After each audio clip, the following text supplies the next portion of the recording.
अस्सलाम viewers, welcome to the students platform. Viewers, आज हम पीएसवाई 404 के टॉपिक 109 से 118 तक कवर करेंगे। Trauma and stress related disorder. Topic 109 में ट्रॉमा कहते हैं सदमे को, डीप डिस्ट्रेस, और स्ट्रेस कहते हैं ज़हनी दबाव को। ये कह रहा है कि we all feel stress when are faced with a situation that demands and some change, and changes is always demanding. दो तरह के कंपोनेंट्स होते हैं इसके, स्ट्रेसर जो कि स्ट्रेस पैदा करते हैं, और स्ट्रेस रिस्पॉन्स जो बंदा रिएक्शन देता है स्ट्रेस के नतीजे में।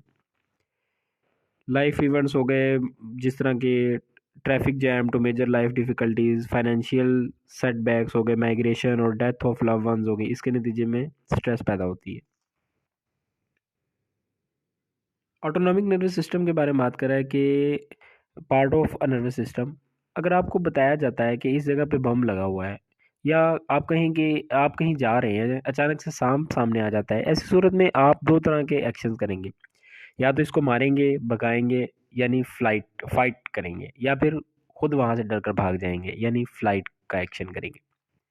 ऑटोनॉमिक नर्वस सिस्टम इस तरह की सिचुएशंस में अहम किरदार अदा करता है। ये दो तरह का होता है। सिंपैथेटिक नर्वस सिस्टम हंगामी सूरत में हार्ट बीट को तेज करता है, इंसान को एक्टिव करता है, एनर्जी लेवल इंसान का बढ़ जाता है, इसमें एक्टिवेट करता है ये नर्वस सिस्टम को। पैरासिम्पैथेटिक नर्वस सिस्टम क्या है करता है, जब हंगामी सूरत खत्म हो जाए तो जिस्म का वापस नॉर्मल हालत में लेके आना इसका काम होता है। Endocrine glands, pituitary and adrenal gland में कह रहा है कि also has important role in emergency conditions. Emergency के अंदर इंसान को इमरजेंसी में डिफरेंट सिचुएशंस में डील करने में ये हेल्प करते हैं। General features of trauma and stress related disorders. इस डिसऑर्डर को तब ही डायग्नोज किया जाएगा जब एक इंडिविजुअल ने रिसेंटली कोई ट्रॉमा या स्ट्रेसफुल इवेंट फेस किया हो। अगर ट्रॉमा लाइक डिसऑर्डर है लेकिन इंडिविजुअल ने किसी ट्रॉमा लाइक इवेंट को फेस नहीं किया, तो इसे trauma and stress related disorder नहीं कहेंगे। उसके अलावा इसके अंदर टर्म यूज़ की गई है एक एनहिडोनिक। एनहिडोनिक का मतलब है लैक ऑफ प्लेयरेबल मूवमेंट्स, इंटरेस्ट। और उसके दूसरा है डिस्फोरिक, यानी कि डिप्रेसिव मूड। और इस तरह का बंदा जो होता है वो अग्रेसिव रहता है ज़्यादातर। आगे ट्रॉमा की टाइप्स लिखी हुई हैं। ये तमाम टाइप्स, जो 5 टाइप्स हैं, इनको हम बारी बारी अपने अगले टॉपिक्स में डिस्कस करते हैं। पहली टाइप है टॉपिक 110 में, reactive attachment disorder. They are limited to the child before the age of 5। आमतौर पर बच्चा अपने पेरेंट्स से इमोशनल अटैच होता है। अगर वो कुछ देर के लिए इसके पास से चले जाए तो इनकी ज़रूरत महसूस करता है, रोना शुरू कर देता है। लेकिन इस कंडीशन में बच्चा किसी से भी इमोशनली अटैच नहीं होता, उसे इनकी ज़रूरत महसूस नहीं होती, इनकी गैर मौजूदगी में इनकी कमी का एहसास नहीं होता। ये दो सूरतों में होता है। पहली कह रहा है कि such child don't get comfort in the presence of parents. और ये बच्चा डिस्ट्रेस की हालत में भी कंफर्ट हासिल करने के लिए माँ बाप की तरफ नहीं जाता। बी में कह रहा है ऐसा नहीं है कि बच्चा बहुत खुश होता है, मुतमईन होता है, इसमें इमोशनल डिस्टर्बेंस पाई जाती है। सोशली दूसरों को रिस्पॉन्स नहीं करता। आमतौर पर छोटे बच्चे के सामने मुस्कुराएं तो वो भी आगे से मुस्कुराता है, लेकिन ये बच्चा ऐसा नहीं करता। खुशी को के कंपोनेंट कम होते हैं इसमें। और इसके अलावा इरिटेबल होता है, ये चिड़चिड़ापन होता है, इसमें सैडनेस होती है, फेयरफुलनेस होती है। आगे कह रहा है कि इस डिसऑर्डर की एक रीज़न ये भी है कि इस बच्चे को वो केयर, वो अटेंशन नहीं मिल रही होती जिससे इसकी ज़रूरत होती है। सोशल नेग्लेक्ट, केयर गिवर जो होता है, parents don't give proper care.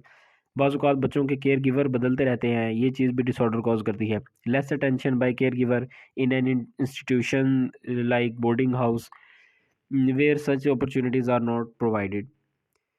Topic 111 है रिएक्टिव अटैचमेंट डिसऑर्डर। वही इसी का कंटिन्यूएशन आ रहा है, वो सेम क्राइटेरिया को हम देख रहे हैं। डी ऑप्शन है कि ऊपर वाले पॉइंट में हमने जो चीज़ देखी, ये डिसऑर्डर के सिम्टम्स कॉज करते हैं। अगर केयर गिवर की वजह से प्रॉब्लम नहीं आ रहे तो हम इसे किसी और डिसऑर्डर का नाम देंगे। 5 साल की उम्र से पहले होने के चांसेस के ज़्यादा हैं। स्पेसिफाई करने की ज़रूरत है कि अगर डिसऑर्डर 12 माह से कंटिन्यू चल रहा है तो इसे हाईलाइट करने की ज़रूरत है। सेवेरिटी वही है इसकी, माइल्ड, मॉडरेट और स्वेयर। टॉपिक 112 है disinhibited social engagement disorder, opposite to the reactive attachment disorder. इसमें बच्चा जल्दी अनफेमिलियर लोगों के साथ भी अटैच हो जाता है। उसमें तो हमने पढ़ा था ना कि माँ बाप के साथ भी बंदा अटैच नहीं होता, लेकिन इसके अंदर जिन लोगों को नहीं भी जानता ना उनके साथ भी इमोशनली बच्चा अटैच हो जाता है। कह रहा है कि ये दर्ज झेल में से कम दो तरह के सिम्टम्स इसमें होना ज़रूरी है। पहला, दूसरों से शाय फील या तो बहुत कम करता है या फिर करता ही नहीं है। अनफेमिलियर लोगों से बातें ज़्यादा करेगा, फेमिलियर बिहेवियर शो करेगा। ऐसा बच्चा बाज़ औक़ात पेरेंट्स की नीड को फ़ील नहीं करता। मसलन अगर आपके साथ वो आप उसके साथ बाज़ार गए हैं, कहीं कुछ देर के लिए आपसे अलग हो गया वो रश की वज़ह से, इस सूरत में बच्चा ये चीज़ नोटिस नहीं करेगा कि उसको वो अपने पेरेंट्स से, अपने माँ या बाप से अलहदा है। इसे इस चीज़ से कोई फ़र्क ही नहीं पड़ेगा क्योंकि इसे सब लोग फ़ेमिलियर लग रहे होंगे। किसी भी अननोन शख्स के साथ जाने को तैयार हो जाएगा। आगे टॉपिक 113 के अंदर भी कंटिन्यू है ये टॉपिक। सी में कह रहा है कि ये सोशली निगलेक्ट होगा बच्चा, repeated change of care giver होगा, या ऐसी इंस्टीट्यूशंस बोर्डिंग हाउस में इनकी परवरिश होगी जहाँ इसे वो अपॉर्चुनिटीज़ प्रोवाइड नहीं की गई जिनकी इसे ज़रूरत थी। आगे डिसऑर्डर्स एक दूसरे के ऑपोजिट हैं, जो कि हमने टॉपिक 111 में पढ़ा, लेकिन इनकी रीजंस जो हैं वो सेम है। इसको स्पेसिफाई करने की ज़रूरत है कि जब बच्चे में तमाम सिम्टम्स मौजूद हैं और वो हाई लेवल पर मौजूद हैं। टॉपिक 114 है post traumatic stress disorder, PTSD। इसका ये हाईलाइटेड पॉइंट्स को एक दफ़ा आप रीड आउट कर लीजिएगा। डायग्नोस्टिक क्राइटेरिया को देखते हैं। ये बीमारी इस बंदे में पैदा हो सकती है जो कि बहुत बड़े हादसे से गुजरा है या मौत से बचा है।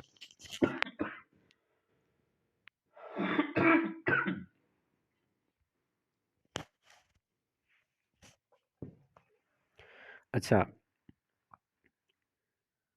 खुद से एक बुरे हादसे का एक्सपीरियंस किया है, किसी बुरे हादसे को होते हुए देखा है, किसी को मर्डर होते हुए इसके सामने किसी का मर्डर हुआ है, या किसी क्लोज रिलेटिव के साथ कोई हादसा पेश आ जाए। तो व्यूअर्स इंशाल्लाह ताला 114 को हम नेक्स्ट वीडियो में कंटिन्यू करेंगे। टिल देन टेक केयर, अल्लाह हाफिज़।